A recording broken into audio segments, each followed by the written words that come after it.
నమస్కారం. ప్రెగ్నెన్సీలో అన్నీ చెప్తాము. డయట్, ఎక్సర్సైజ్, దాంతోపాటు టాక్ టు బేబీ కూడా చెప్తాము. డెలివరీకి వచ్చేటప్పుడు డెలివరీకి కావాల్సిన ఎక్సర్సైజ్ అది చెప్తాము. సో ఇప్పుడు మనం మనతో వాళ్ళ డెలివరీ ఎక్స్పీరియన్స్ షేర్ చేసుకునేదానికి ఫ్రెండ్ వచ్చినారు. వాళ్ళ ఎక్స్పీరియన్స్ ఏంటి అని వింటాము. ఇదే మనం యూట్యూబ్లో పెడతాము, కానీ లైవ్గా చూసినప్పుడు ఒక ఇది చాలా బాగా అనిపిస్తుంది. కాబట్టి ఇప్పుడు ఆయన తన ఎక్స్పీరియన్స్ షేర్ చేసుకునేటప్పుడు మనం అందరూ ఆ ఫీలింగ్, ఎందుకంటే ఆ ఫీలింగ్లో మనం ట్యూన్ అయినప్పుడే ఈజీగా మనకి ఆ కాన్ఫిడెన్స్ వస్తుంది. ఎంత లేకపోయినా ఇప్పుడు ఎందుకు ఎక్కువ వీడియోస్ చూడాలి, ఎక్కువ ఇది వినాలి అంటే అంత ఎక్కువగా మనకి బయట నుంచి చెప్పి పెట్టేస్తున్నారు. సినిమాలో కానీ టీవీలో చూపించడం కానీ బయట వాళ్ళు చెప్పడం కానీ డెలివరీ అనేది చాలా గూగుల్లో పెట్టడం ఇవన్నీ కూడా. కానీ ఏది నిజం అని తెలుసుకోవాల్సిన అన్వేషణ ఎక్కడో మనకి వచ్చినప్పుడు అప్పుడు మనం ఇది అవును ఇది నిజం, మనం కూడా అట్లా చేసుకోవాలి. ఎందుకంటే డెలివరీ అనేది ఒక లైఫ్ టర్నింగ్ ఈవెంట్ అవుతుంది. డెలివరీ తర్వాత ఇంతకుముందు ఉన్నట్టు మనం ఉండము. మానసికంగా, శారీరకంగా కొన్ని చేంజ్ వస్తుంది, అది కాదు మానసికంగా చాలా చేంజ్ అయిపోతాము. అందుకనే ఆ ఒక విషయం తెలుసుకునేదానికి నేను కూడా చాలా కాలం ముందు డెలివరీ రొటీన్గా చేస్తున్నాము. కానీ అదే డెలివరీ ఎక్స్పీరియన్స్ అయిన వాళ్ళు చెప్పినప్పుడు అవును ఇది కూడా కరెక్ట్గానే ఉన్నట్టు ఉందే, ఓకే మనం కూడా ట్రై చేస్తాం. ఆ చేంజ్, మైండ్ సెట్ చేంజ్ అవ్వాలి అంటే అటువంటి వాళ్ళ ఎక్స్పీరియన్స్ మనతో షేర్ చేసుకోవాలి, మనం దాన్ని వినాలి. అప్పుడు మనం చేంజ్ అవ్వాలి. ఇది మన కోసం, మన బిడ్డ కోసం, మన ఫ్యామిలీ కోసం, మన సమాజం కోసం కూడా మనం ఖచ్చితంగా మనం చేంజ్ అవ్వాలి. ఆ ఛాలెంజ్ మనం తీసుకోవాలి. వాళ్ళు డెలివరీ జర్నీ గురించి, ప్రెగ్నెన్సీ జర్నీ గురించి చెప్తారు. మాది విజయవాడ నుంచి 100 కిలోమీటర్లు ఇంకా డిస్టెన్స్ అవుతలే. మేము మొదటిసారిగా మేడం దగ్గరికి 2020 ఆగస్టు 8వ తారీఖు వచ్చాము. ఇప్పటికే చాలా హాస్పిటల్ తిరిగాము. మ్యారేజ్ 10 years అవుతుంది ఇప్పటికి. చాలా హాస్పిటల్, హైదరాబాద్ వెళ్ళాము, హోమియోపతి అని, ఆయుర్వేద అన్ని రకాలుగా వాడాము. ఫస్ట్ వీడియోస్ ఉంటాయి కదా మేడం, ఆన్లైన్లో చూసాం. ఫస్ట్ ఒక వీడియో చూసి ఆమెకి 13 సంవత్సరాల వరకు మ్యారేజ్ అయిన తర్వాత కన్సీవ్ అయింది. 13 తర్వాత కన్సీవ్ అయింది.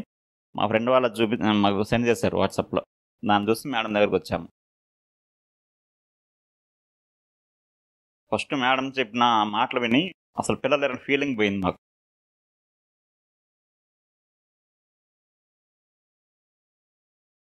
అసలు ఆ టైమే మా పిల్లలు వచ్చేసారని ఫీలింగ్ వచ్చేసింది. ఆ తర్వాత మళ్ళీ ఇంకా మెడిసిన్ అక్టోబర్లో తీసుకెళ్ళిపోయాము. తర్వాత ఇంకా రాలేదు.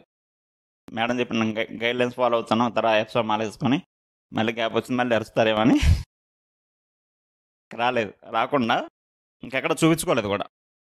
మేడం చెప్పిన గైడ్ వాకింగ్, 8 వాకు, డైట్ డైలీ మార్నింగ్ ఆల్మండ్, ఏదైతే చెప్పారో అదే డైట్ ఫాలో అవుతున్నాం.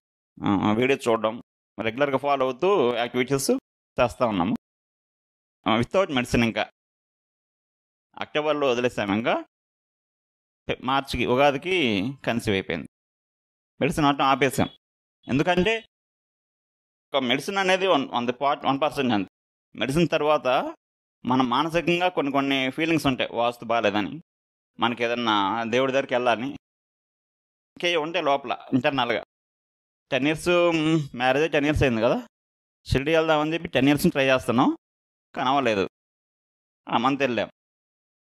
ఆ మంత్ వచ్చేసాం.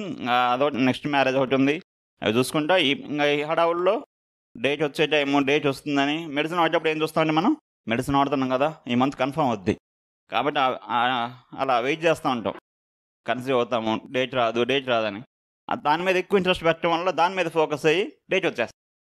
డేట్ రావడం, మళ్ళీ డిసప్పాయింట్ అవ్వడం, ఓ వచ్చేసిందా, ఇది చాలా బాధ డిసప్పాయింట్ అయిపోతుంది.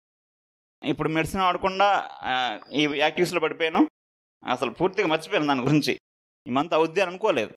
అంత ముందు కూడా అనుకున్నాం కానీ పూర్తిగా అవాయిడ్ అయిపోయింది, మైండ్ డైవర్ట్ అయిపోయింది. ఇంకా ట్రై చేస్తున్నాం డైట్ వీటి గురించి ఇవన్నీ, కానీ ఆ మంత్ ఆలోచన లేదు ఇంకా అసలు.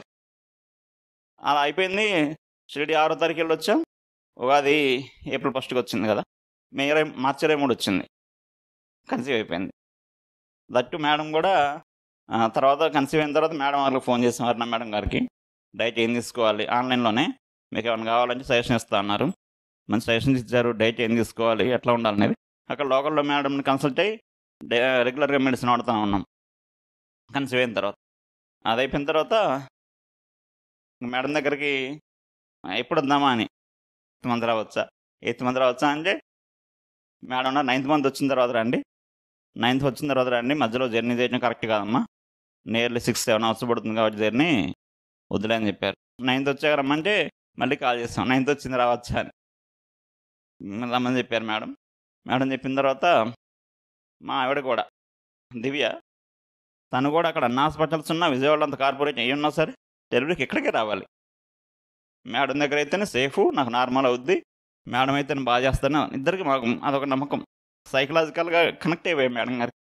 మేడం గారు కూడా రిసీవింగ్ అలా ఉంటుంది, స్టాఫ్ అయినా అలాగే ఉంటారు ఇక్కడ, అంత బాగుంటుందనే ఒక ఒపీనియన్తో అంత జర్నీ చేసుకోవడం మేడం దగ్గరికి వచ్చాము. అదే ఎక్స్పెక్ట్ చేసాం. ఫోన్లో మాట్లాడేటప్పుడు కూడా మీ దగ్గరికి వద్దాం అనుకున్నామండి, మీరే చేయాలి ఎట్లా అయినా అంటే వచ్చాము. మేడం చేతితో తీసుకోవాలి బిడ్డని, అదే ఫిక్స్ అయిపోయాం. అట్లానే వచ్చేసాం. ఇంకా మేడం చెప్పిన తర్వాత నేను తనకి చెప్పొద్దని చెప్పారు, చెప్పలేదు. ఇంకా నెక్స్ట్ డే స్కాన్ అయిపోయిన తర్వాత మనకి ఏ డేట్ అయితే బాగుంటుంది ఏంటని చూసుకోమని చెప్పారు. నేను తను అడిగా ఏ డేట్ అయితే బాగుంటుంది అని అంటే మేడం చెప్పారు ఏమన్నా సర్జరీ అని అంటే ఏం చెప్పలేదులే అన్న. అసలు స్టాఫ్ వచ్చి అడిగారు డేట్ చెప్పమన్నారుగా చెప్పలేదా అని.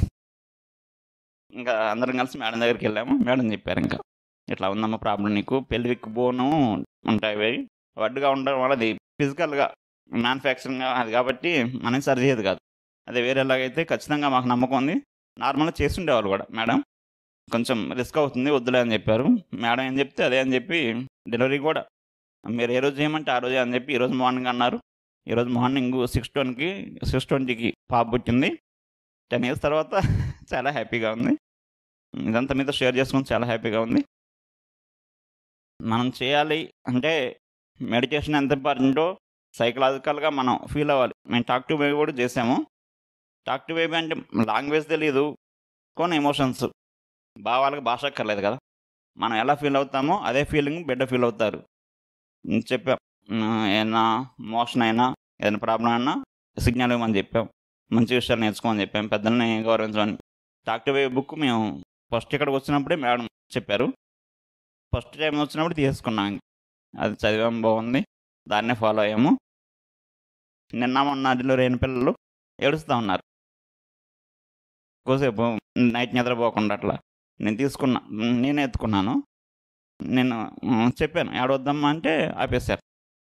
మంచిగా నిద్రపోతుంది, హ్యాపీగా బాగుంది. మేడం చేత్తో బిడ్డను తీసుకోవడం చాలా హ్యాపీగా ఉంది. మాకు మా అత్తగారు ఊరు కూడా అక్కడే అనమాట. వాళ్ళ అమ్మ వాళ్ళ ఇంటి దగ్గర చేయాలి డెలివరీ అని అట్లా అని వాళ్ళు కూడా కోఆపరేట్ చేశారు. అక్కడ నుంచి ఇక్కడ వరకు పంపించడం అనేది నాకు కూడా హ్యాపీగా ఉంది, మంచి సపోర్ట్ చేశారు. వచ్చినందుకు మేడం కూడా బాగా చేస్తారు. Thank you. చాలా సంతోషం అండి, ఇంత దూరం వచ్చి మీరు డెలివరీ చేసుకోవడం చాలా సంతోషం.